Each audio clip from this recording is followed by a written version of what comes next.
Daniel, chapter 1. In the 3rd year of the reign of Jehoiakim king of Judah, Nebuchadnezzar king of Babylon came to Jerusalem and besieged it. And the Lord gave Jehoiakim king of Judah into his hand with some of the vessels of the house of God. And he brought them to the land of Shinar, to the house of his God, and placed the vessels in the treasury of his God. Then the king commanded Ashpenaz, his chief eunuch, to bring some of the people of Israel, both of the royal family and of the nobility, youths without blemish, of good appearance and skillful in all wisdom, endowed with knowledge, understanding, learning, and competent to stand in the king's palace, and to teach them the literature and language of the Chaldeans. The king assigned them a daily portion of the food that the king ate, and of the wine that he drank.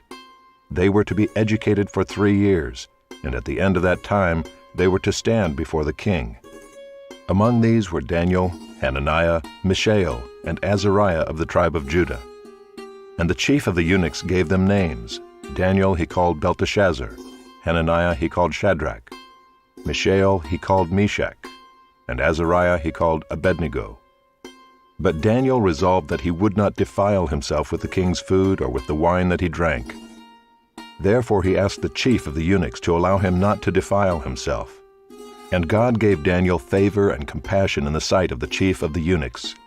And the chief of the eunuchs said to Daniel, I fear my lord the king, who assigned your food and your drink. For why should he see that you are in worse condition than the youths who are of your own age? So you would endanger my head with the king. Then Daniel said to the steward whom the chief of the eunuchs had assigned over Daniel, Hananiah, Mishael, and Azariah, Test your servants for 10 days. Let us be given vegetables to eat and water to drink. Then let our appearance and the appearance of the youths who eat the king's food be observed by you, and deal with your servants according to what you see. So he listened to them in this matter, and tested them for 10 days. At the end of 10 days it was seen that they were better in appearance and fatter in flesh than all the youths who ate the king's food. So the steward took away their food and the wine they were to drink, and gave them vegetables.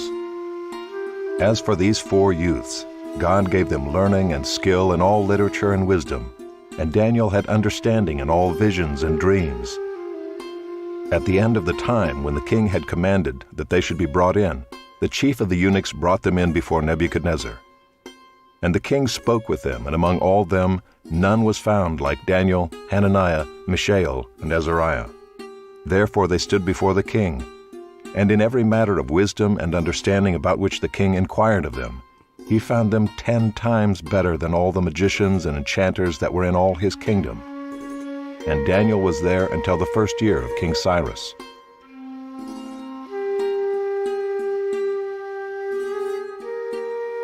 Chapter 2. In the 2nd year of the reign of Nebuchadnezzar, Nebuchadnezzar had dreams. His spirit was troubled, and his sleep left him.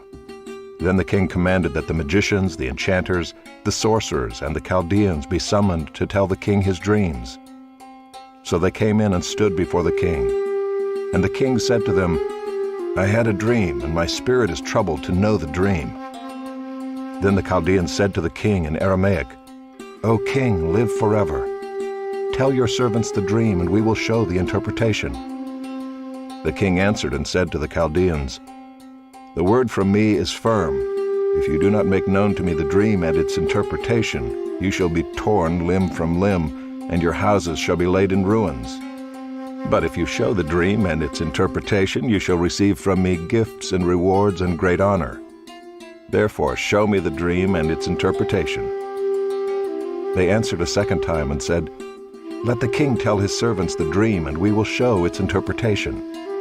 The king answered and said, "I know with certainty that you are trying to gain time, because you see that the word from me is firm. If you do not make the dream known to me, there is but one sentence for you. You have agreed to speak lying and corrupt words before me till the times change. Therefore tell me the dream, and I shall know that you can show me its interpretation." The Chaldeans answered the king and said, "There is not a man on earth who can meet the king's demand, for no great and powerful king has asked such a thing of any magician or enchanter or Chaldean. The thing that the king asks is difficult, and no one can show it to the king except the gods, whose dwelling is not with flesh." Because of this, the king was angry and very furious, and commanded that all the wise men of Babylon be destroyed. So the decree went out, and the wise men were about to be killed, and they sought Daniel and his companions to kill them. Then Daniel replied with prudence and discretion to Arioch, the captain of the king's guard, who had gone out to kill the wise men of Babylon. He declared to Arioch, the king's captain, "Why is the decree of the king so urgent?" Then Arioch made the matter known to Daniel, and Daniel went in and requested the king to appoint him a time, that he might show the interpretation to the king. Then Daniel went to his house and made the matter known to Hananiah, Mishael, and Azariah, his companions, and told them to seek mercy from the God of heaven concerning this mystery, so that Daniel and his companions might not be destroyed with the rest of the wise men of Babylon. Then the mystery was revealed to Daniel in a vision of the night. Then Daniel blessed the God of heaven. Daniel answered and said, "Blessed be the name of God forever and ever, to whom belong wisdom and might. He changes times and seasons. He removes kings and sets up kings. He gives wisdom to the wise and knowledge to those who have understanding. He reveals deep and hidden things. He knows what is in the darkness, and the light dwells with him. To you, O God of my fathers, I give thanks and praise, for you have given me wisdom and might, and have now made known to me what we asked of you, for you have made known to us the king's matter." Therefore Daniel went into Arioch, whom the king had appointed to destroy the wise men of Babylon.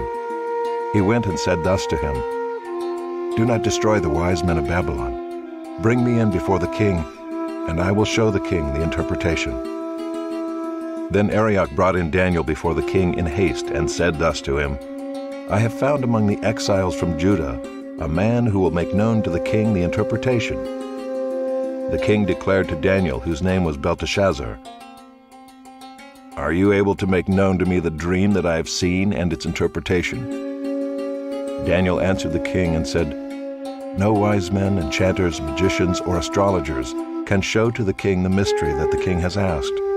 But there is a God in heaven who reveals mysteries, and he has made known to King Nebuchadnezzar what will be in the latter days. Your dream and the visions of your head as you lay in bed are these. To you, O king, as you lay in bed, came thoughts of what would be after this, and he who reveals mysteries made known to you what is to be. But as for me, this mystery has been revealed to me, not because of any wisdom that I have, more than all the living, but in order that the interpretation may be made known to the king, and that you may know the thoughts of your mind. You saw, O king, and behold, a great image. This image, mighty and of exceeding brightness, stood before you, and its appearance was frightening. The head of this image was of fine gold, its chest and arms of silver, its middle and thighs of bronze, its legs of iron, its feet partly of iron and partly of clay. As you looked, a stone was cut out by no human hand, and it struck the image on its feet of iron and clay, and broke them in pieces. Then the iron, the clay, the bronze, the silver, and the gold all together were broken in pieces, and became like the chaff of the summer threshing floors, and the wind carried them away, so that not a trace of them could be found. But the stone that struck the image became a great mountain, and filled the whole earth. This was the dream. Now we will tell the king its interpretation. You, O king, the King of kings, to whom the God of heaven has given the kingdom, the power, and the might, and the glory, and into whose hand he has given, wherever they dwell, the children of man, the beasts of the field, and the birds of the heavens, making you rule over them all.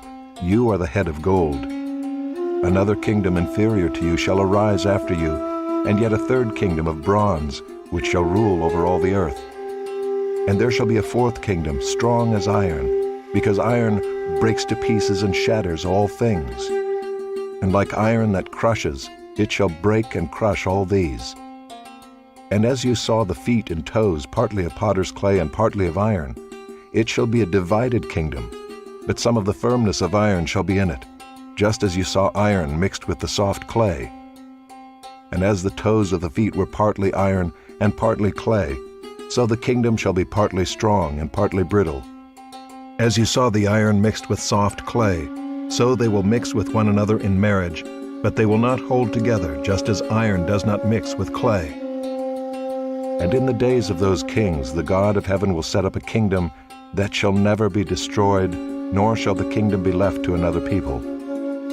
It shall break in pieces all these kingdoms, and bring them to an end, and it shall stand forever, just as you saw that a stone was cut from a mountain by no human hand, and that it broke in pieces the iron, the bronze, the clay, the silver, and the gold. A great God has made known to the king what shall be after this. The dream is certain, and its interpretation sure. Then King Nebuchadnezzar fell upon his face and paid homage to Daniel, and commanded that an offering and incense be offered up to him. The king answered and said to Daniel, "Truly your God is God of gods and Lord of kings, and a revealer of mysteries, for you have been able to reveal this mystery." Then the king gave Daniel high honors and many great gifts, and made him ruler over the whole province of Babylon and chief prefect over all the wise men of Babylon. Daniel made a request of the king, and he appointed Shadrach, Meshach, and Abednego over the affairs of the province of Babylon. But Daniel remained at the king's court.